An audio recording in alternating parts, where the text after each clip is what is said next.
What's up, guys? This is Anthony, and I am here to review Japan's latest phenomenon in fighting games, Under Night and Birth. It's been out since September 20th, 2012 in arcades and July 24th, 2014 on the PlayStation 3.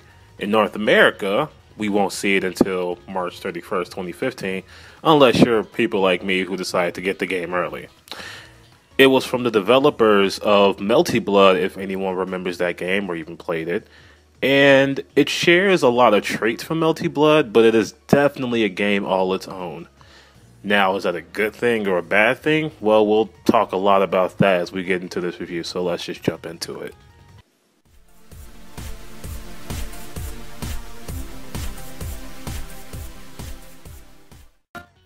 Oh boy, this game's story. I will try to explain this as best I can.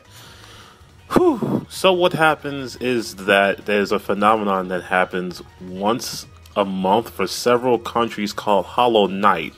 And when this happens, creatures called voids will attack people and feed upon a power known as existence. And while normal people can't really see these voids, certain people can. And if they are seen, I guess, they are attacked by the voids. And if they survive, they become what's known as an in-birth, which is pretty much the entire cast of characters, I suppose. It's a really confusing story, and it only gets worse when you start involving these other factions and things that are attacking each other. I don't know, man. There's a lot of individual character stories and things, and it just gets more confusing. I don't know who wrote this story, but it's really out there. But yeah, let's just move on.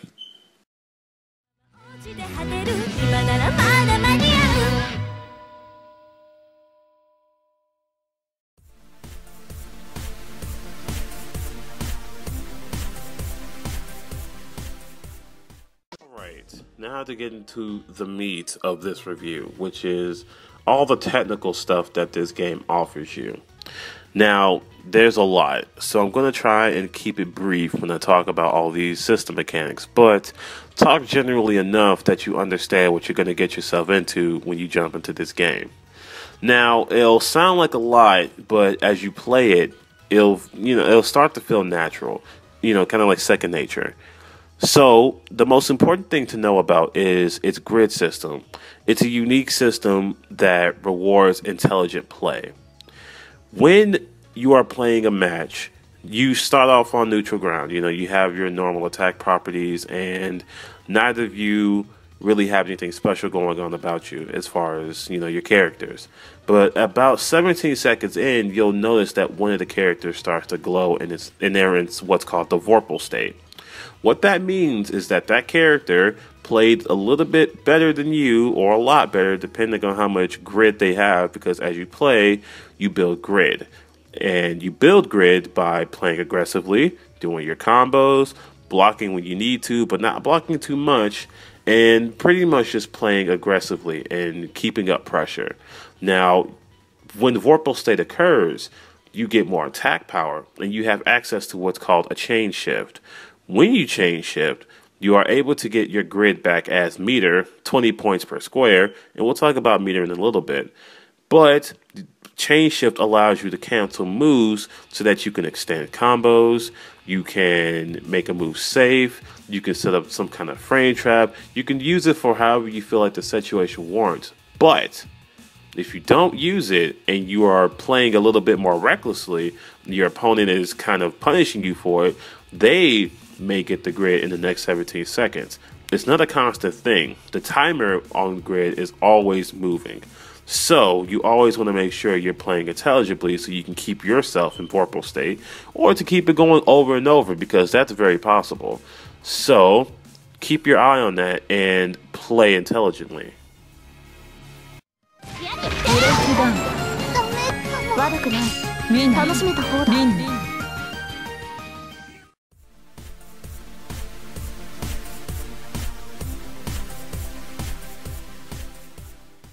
The next thing to talk about is the button layout and EXE's actions as well as EXE's bar. Now, the button layout is pretty simple: A, B, and C, and D. A, B, and C being your main attack buttons. Now, the X's action button is one that's a lot more important to talk about because it's a pretty complex button and it lets you have a lot of options. So the first option you have is to hold it, and it increases your grid while it slowly consumes your meter, while it steals your opponent's grid as well. This is also the button you use to chain shift, which, as we talked about, converts your grid into meter and it lets you cancel your moves. It also gives you the ability to shield an attack, which decreases block stun while it builds your grid a lot faster. However, if you block incorrectly, like if you're blocking a high and you get hit low, then your grid is broken as well as your shield. And when your grid is broken, you lose the ability to dash as well as you lose your grid, so you can't go into your Vorpal state when the timer comes out. And then you get guard thrust, which is quarter circle back and D, which is an alpha counter from block stun. Now, what else you get is the infinite worth attacks, which requires you to have 200 of your X's meter. And that's kind of like your big flashy super move. And you get two of those. You get the regular one with your health not being down, and you get the one where if your health meter goes orange, you have an invincibility flash, but if it's blocked, well, then you have a lot of recovery. So it's kind of one of those pick and choose type of attacks, which is pretty easy to use. Now, as far as your meter is concerned, you build it just like you would in any other fighting game. You take attacks, you deal out attacks, and so on and so forth. But the important thing to know about that is what's called Veil Off. It consumes about 100 meters, so you have to at least have that, but you can have 200. The more meter you have, the longer it lasts. And when you use it, you have access to a shockwave or a burst, and it knocks the opponent back. And for a short period, the character will be powered up, and you'll have access to as many super moves as you can use while you're in Veil Off mode. So, use them sparingly, use them a lot. It really depends, because as you use your supers, you also knock off a chunk of your Veil Off bar. It can be useful for when you're trying to do high damaging combos and do as many EX moves as you can or super moves as you can. It's a pretty useful tool, but you're really going to have to pick and choose, because if you just throw it out there, of course your opponent's going to try and block the heck out of it while it's still available to you. Think of it as X Factor. It's this game's X Factor.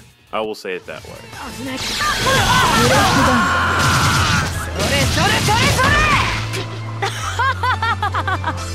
みんな、この人すごい雑魚だよ。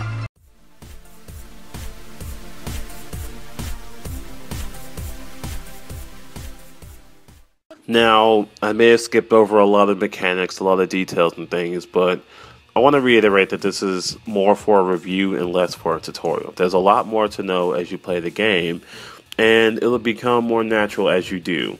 So, for the sake of the review, we're going to kind of continue on to more, I guess, specific nuances and things I kind of need to warn you guys about.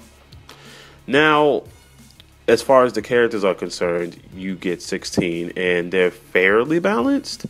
But as you play through and you, I guess, learn more about the game, and you do things like play online, you'll learn that there are characters that are much more well off than others. And you may be playing a character that is pretty low on the totem pole. We're not going to talk about which characters, we're not going to say names, because that could spark a whole new discussion for tier list. And no, that character's not bad, you're just playing them wrong, and we don't need any of that. Okay. You'll see as you play the game. Now, as far as playing the game gives you a lot to do. You can do score attack, you can do arcade or story, which I don't suggest since you can't really read Japanese. You can do survival mode, which is something that some fighting game fans have been clamoring for quite some time, so it's really nice to see a survival mode. And of course, what most fighters like to do, there is network play. Now, while I have no problem with the netcode with it because it runs pretty smoothly, especially for overseas servers, what I do have a problem with is finding a match. Now, when you play ranked, you can go into a whole like lobby kind of thing and you can find people to play. Now, you will never know why you can't play a person because everything's in Japanese. But if you keep pressing the X button on some people, as I've sometimes have out of frustration, all of a sudden, oh, now you can play this person, and you will never know why you couldn't in the first place. It's a little frustrating, and of course it's to be expected, only because, you know, it's in Japanese and you can't read it, but it's still a gripe that I have with the game, and that others may have with it. And on the topic of ranked matches, the ranking system here is a little busted, in my opinion. Of course, you know, you may disagree, but I'm going to tell you why I think it's busted. Now, it doesn't do ranking as far as who the player is. It only does ranking in relation to what character you play, which means I may play, let's say, Seth. I may play Seth a lot, and I have a lot of points with Seth, and I get really high tier with Seth. That says nothing about how I as a player have played. It just says how I've played with Seth specifically. Now I may decide to switch characters, and now I have 0 points in the character that I know very well, but it's kind of like, oh, this person has 0 points. This person must be new. No, that just means I haven't played this character in ranked. Now, it's a little confusing, and I feel like if you're going to do a ranked match, it should speak more about who the player is, not who the player decides to play as.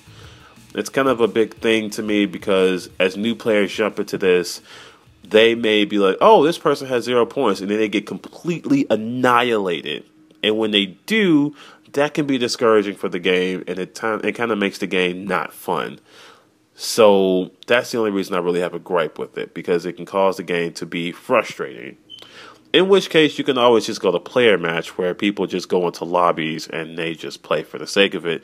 And you can see how many matches a person has played, and that really doesn't, you know, become intimidating or doesn't trick you or anything like that. You know, you just play for the sake of playing. But of course, with any fighting game, the earlier you jump into it, the better. And if you are just now jumping into it, I'm going to tell you right now, you're going to have a hard time because there's a lot of people online that know this game like the back of their hand by now.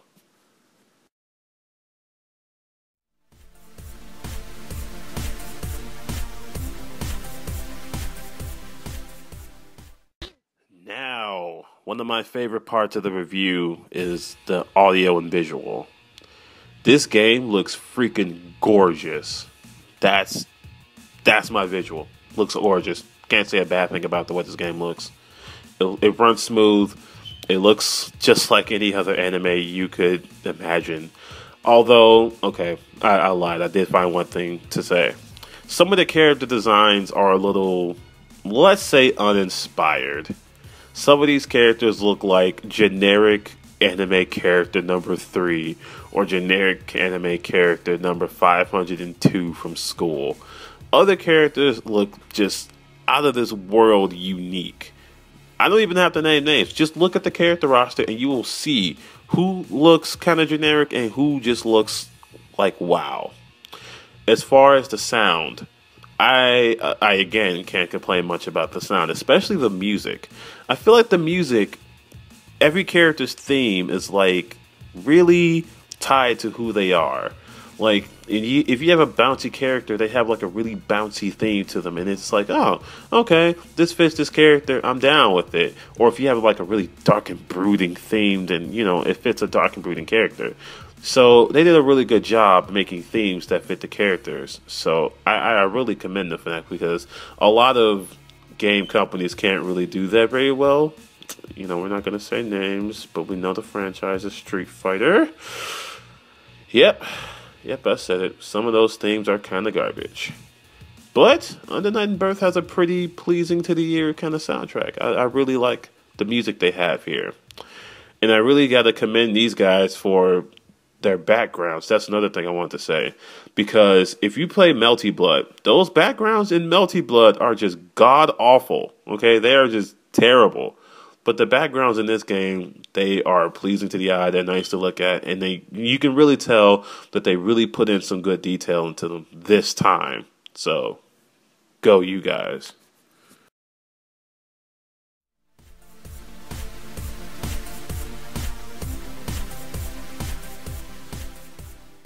So, to wrap this all up, Under Night and Birth is a complex game, but it's a fun game. I have to say I've had a lot of fun playing this game so far, and I will continue to have fun with this game. However, I cannot wait for a North American release so that when I get into these online lobbies, I will know exactly why I can't play certain people. With all that said and everything you've heard so far, I will have to give this game a B. And I give it that score because it's a great game, but a lot of the things of its online components could have been done better, especially with its ranking system. Its ranking system really bugs me, and I feel like it can be a detriment to newer players. Also, I'm gonna just hold it against it because this game is in Japanese and I can't read a thing and I can't know. It's really frustrating that I can't fight people who are obviously available and the game is just like random text and I don't know what's going on. I don't know. So, all that in mind, I will give it a solid B. I might bump it up to a B. No, I'm gonna keep it a solid B. It deserves that, and it deserves your attention if you are a fighting game fan.